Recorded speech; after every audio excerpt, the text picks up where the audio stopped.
नमस्कार, आप देख रहे हैं दिव्य हिमाचल टीवी और मैं हूं आपके साथ पल्लवी शर्मा। दिन भर की बड़ी खबरों पर नजर डालेंगे इस न्यूज बुलेटिन में। शुरुआत करते हैं हेडलाइन से। देश ने खो दिया हॉकी जगत का अनमोल सितारा, अर्जुन अवार्डी और Olympic gold medallist Charanjit Singh का निधन। मुख्यमंत्री ने नई दिल्ली में उठाए हिमाचल के मसले, रेल परियोजनाओं सहित स्वास्थ्य क्षेत्र में मांगी मदद। 3 जिलों ने फंसाया अनुबंध शिक्षकों का नियमितीकरण, कांगड़ा, चंबा और शिमला ने नहीं भेजी कॉन्ट्रैक्ट टीजीटी की लिस्ट। आपराधिक मानसिकता वालों की कोई विचारधारा नहीं, राठौर बोले बख्शे नहीं जाएंगे जहरीली शराब कांड के आरोपी। सुंदरनगर जहरीली शराब कांड में 2 और गिरफ्तार, पुलिस ने बद्दी और मनीमाजरा से पकड़े आरोपी। हजारों मील उड़कर हिमाचल पहुंचे 87,000 विदेशी परिंदे, पौंग बांध को बनाया बसेरा। सोलंग नाला में अंतर्राष्ट्रीय प्रतियोगिताएं, खेलो इंडिया के तहत विकसित होंगी स्की ढलाने। बारिश बर्फबारी से हिमाचल में 299 सड़कें बंद, 81 बिजली ट्रांसफार्मर ठप, अब 31 तक साफ रहेगा मौसम। और अब समाचार विस्तार से। हिमाचल के लिए गुरुवार का दिन बड़ा दुखदाई रहा। दुखदाई इसलिए है क्योंकि आज सुबह हमने हॉकी का वह सितारा खो दिया जिसने 1964 के ओलंपिक में भारतीय टीम का नेतृत्व किया था और देश को गोल्ड मेडल दिलाया था। हम बात कर रहे हैं अर्जुन अवार्डी एवं पद्मश्री पुरस्कार से अलंकृत चरणजीत सिंह की। वर्ष 1964 में ओलंपिक में हॉकी में स्वर्ण पदक विजेता टीम के कप्तान रहे कंवर चरणजीत सिंह का गुरुवार को निधन हो गया। सुबह करीब 5 बजे उन्होंने ऊना स्थित अपने घर पर अंतिम सांस ली। पिछले कल बुधवार को पद्मश्री चरणजीत सिंह की तबीयत खराब हो गई थी, जिसके बाद उन्हें क्षेत्रीय अस्पताल ऊना में उपचार के लिए ले जाया गया, जहां तबीयत में सुधार के बाद उन्हें वापस घर भेज दिया गया और सुबह उनका दुखद निधन हो गया। उनके निधन पर मुख्यमंत्री जयराम ठाकुर, केंद्रीय खेल मंत्री अनुराग ठाकुर सहित समस्त नेताओं ने गहरा शोक व्यक्त करते हुए इसे देश के लिए बड़ी क्षति करार दिया है। पद्मश्री चरणजीत सिंह की 50-60 के दशक में भारतीय हॉकी जगत में विशेष धाक रही है। उनका जन्म ऊना के मैड़ी गांव के नहरिया में 22 अक्टूबर 1928 को हुआ था। वह 1964 में स्वर्ण पदक विजेता रही हॉकी ओलंपिक टीम के कप्तान रहे, जबकि 1960 में सेमीफाइनल में फ्रैक्चर के कारण फाइनल नहीं खेल पाए। उस समय भारतीय टीम को स्टार स्टडेड टीम का नाम दिया गया था और सभी दर्शक चाहते थे कि प्रतियोगिता में यही टीम खेलने उतरे।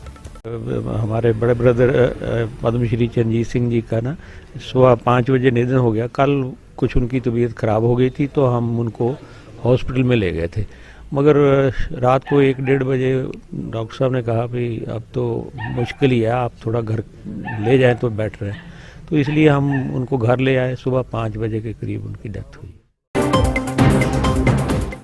मुख्यमंत्री जयराम ठाकुर ने नई दिल्ली में हिमाचली हकों को उठाया और रेल सहित जरूरी मसलों पर सरकार से सहयोग मांगा है। मुख्यमंत्री जयराम ठाकुर ने नई दिल्ली में केंद्रीय रेल मंत्री अश्विनी वैष्णव के साथ बैठक की और राज्य में रेल नेटवर्क के विस्तार का आग्रह किया। उन्होंने कहा कि केंद्रीय मंत्री से भानुपल्ली बिलासपुर रेल लाइन के काम में तेजी लाने का आग्रह करते हुए कहा कि इसे लेह तक ले जाने की मांग भी उठाई। साथ ही बद्दी चंडीगढ़ रेल लाइन पर भी शीघ्र काम शुरू करने का आग्रह किया। इसके अतिरिक्त उन्होंने रेल मंत्री से कालका शिमला रेल ट्रैक को स्तरोन्नत करने के साथ पठानकोट, जोगिंद्रनगर और ऊना हमीरपुर रेल लाइन पर भी चर्चा की। सीएम ने दौरे के दौरान केंद्रीय स्वास्थ्य मंत्री मनसुख एल मंडाविया से भी भेंट की और केंद्र से 176 आशा वर्कर और 50 एम्बुलेंस उपलब्ध करवाने को कहा। प्रारंभिक शिक्षा विभाग में सीएनबी, टीजीटी और जेबीटी के शिक्षक रेगुलर नहीं हो पा रहे हैं, जिससे अध्यापकों में रोष बढ़ता ही जा रहा है। प्रदेश सरकार ने हाल ही में अनुबंध कार्यकाल को घटाकर 3 से 2 साल किया है। बावजूद इसके अनुबंध कर्मचारी रेगुलर नहीं हुए हैं। कारण ये है कि सभी जिलों से अभी तक अनुबंध पर लगे टीजीटी की सूची नहीं आई है।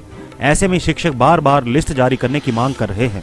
अधिकतर विभागों ने कर्मचारियों के लिए इसकी अधिसूचना जारी भी कर दी है, लेकिन प्रारंभिक शिक्षा विभाग में टीजीटी की लिस्ट अभी तक जारी नहीं की गई है। 3 जिले ऐसे हैं जहां से अभी तक ये सूची नहीं आई है। इसमें कांगड़ा, शिमला और चंबा जिला शामिल है। ऐसे में शिक्षकों ने मुख्यमंत्री और शिक्षा मंत्री से जल्द लिस्ट जारी करवाने की अपील की है।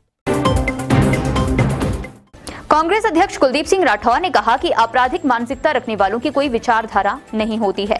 पार्टी ने पहले ही जहरीली शराब कांड में न्यायिक जांच की मांग की है। कुलदीप राठौर ने गुरुवार को पत्रकारों से कहा कि जहरीली शराब कांड में नाम आने के बाद कांग्रेस से जुड़े पदाधिकारियों को बाहर कर दिया गया है।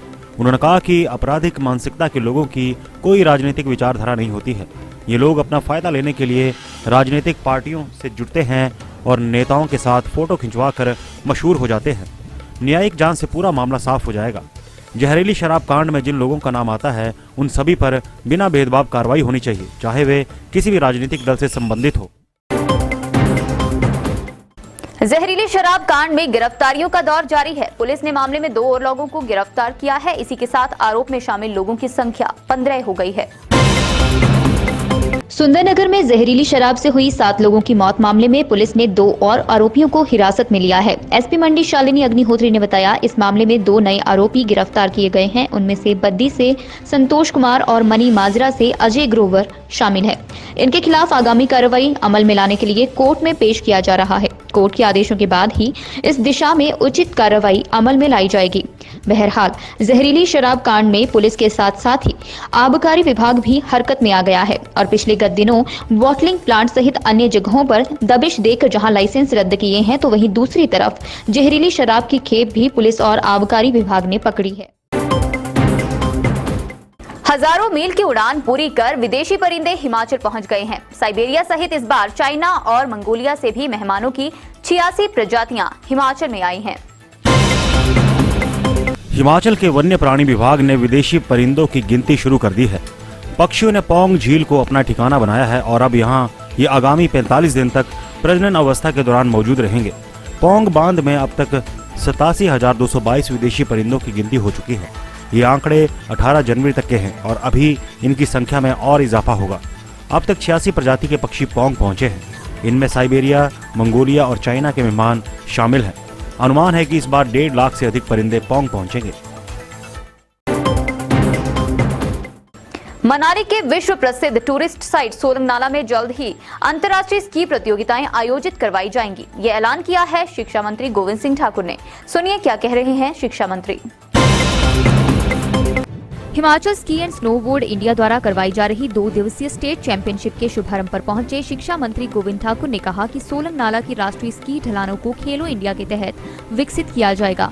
उन्होंने कहा कि सोलंगनाला सहित धुंधी व हामटा में भी स्की स्लोप तैयार किए जाएंगे। इस दिशा में मनाली प्रशासन ने काम करना शुरू कर दिया है। इस दौरान स्की एंड स्नोबोर्ड इंडिया के सेक्रेटरी जनरल रूपचंद नेगी ने सरकार से आग्रह किया कि शीतकालीन खेलों को ध्यान में रखते हुए जल्द से जल्द सोलंगनाला की ढलानों को विकसित करें ताकि जल्द ही यहां अंतर्राष्ट्रीय प्रतियोगिता करवाई जाए। इस दौरान मंत्री गोविंद ठाकुर ने अटल बिहारी वाजपेयी पर्वतारोहण संस्थान के माध्यम से हिमाचल प्रदेश विंटर गेम्स को 3 लाख की राशि देने की घोषणा की।